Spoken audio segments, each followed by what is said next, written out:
You can order the tie rod ends used in the video on the CarParts.com website via the link in the description. Turn your engine off and set the parking brake.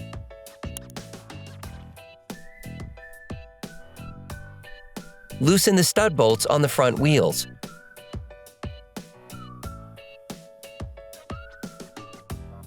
Lift the front of your vehicle.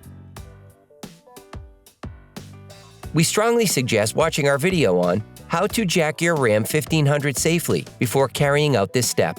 Place the vehicle on the jack stands.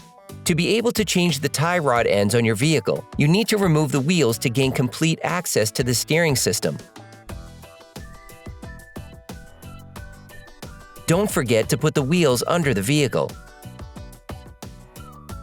Turn the disc outwards. This will facilitate the following steps. You can now see the outer tie rod. With a marker, trace a line between the inner tie rod and the outer tie rod. This will be useful later on during its assembly and disassembly. With a 24mm wrench, loosen the lock nut on the outer tie rod. Hold the inner tie rod with a 23mm wrench to prevent it from turning.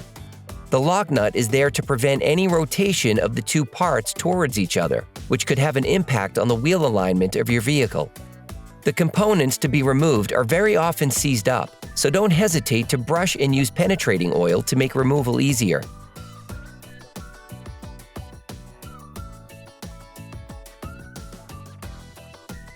Hey, it's Alex from CarParts.com. If you enjoyed this video and want to support us, like, comment, and subscribe. Okay, back to work. Using a socket wrench and a 21mm socket, unscrew the outer tie rod holding nut. If the ball joint turns, use a ratchet and a 13 and 32-inch socket to block rotation of the ball joint.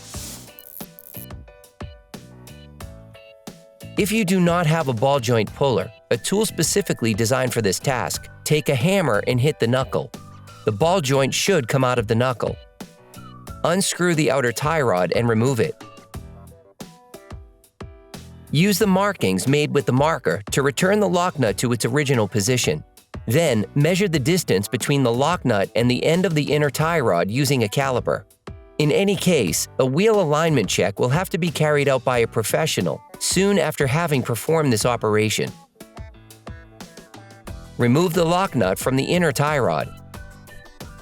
If you want to know which tools and parts we use in this video, just check the description and you'll find everything you need. Screw the lock nut back on until the distance measured with the caliper is reached.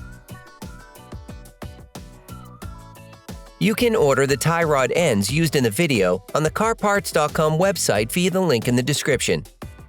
Take the new outer tie rod and unscrew the lock nut supplied with it.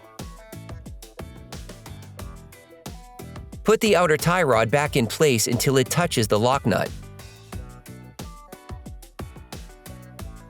During this operation, you will work on the steering system of your vehicle. A professional alignment check should be performed to ensure that your steering system is once again perfectly adjusted and functioning.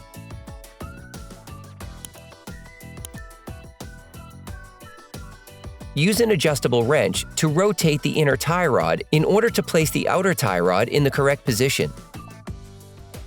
Using a wire brush, scrub the knuckle, then apply silicone grease to the flat part that will be in contact with the sleeve of the outer tie rod. Do not grease the inside of the cone. Put the outer tie rod back in place in the knuckle. Put the castellated nut supplied with the new part in place and tighten it using a ratchet and a 21mm socket.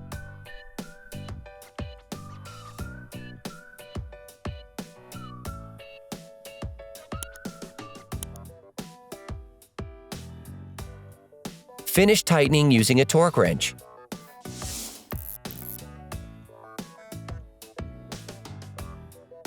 Take the key and fit it into the castle nut. Use a screwdriver to bend the key. Finish tightening the lock nut using a 24mm wrench by holding the inner tie rod still with the help of an adjustable wrench to avoid damaging the tie rod.